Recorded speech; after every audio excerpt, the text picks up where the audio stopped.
ಹಾಂ ಇದು ಅಲ್ಲಿ ಯು ಪಿ ಎಸ್ ಏನಾಗಿಲ್ಲ ಮೇಡಮ್, ಏನಾಗಿಲ್ಲ. ಇದು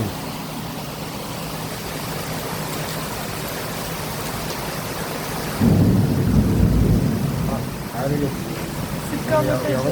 ಅಲ್ವಲ್ಲ ಇಷ್ಟೊಂದು ಗಾಡಿ ನೋಡಿರ್ಬೇಕು. ಇದೇ ಆ ಕಡೆಯಿಂದ ಬಂದ್ಬಿಟ್ಟಿದೆ. ಮತ್ತೆ ಆಯ್ತು, ಮತ್ತೆ ಸ್ಟಾರ್ಟ್ ಆಯ್ತಲ್ಲ.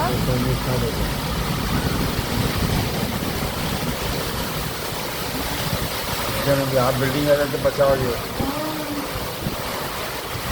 UPS ನಾನು ಹೇಳ್ದೆ ಸರಿ ಮಾಡೋಣ ಅಂತ.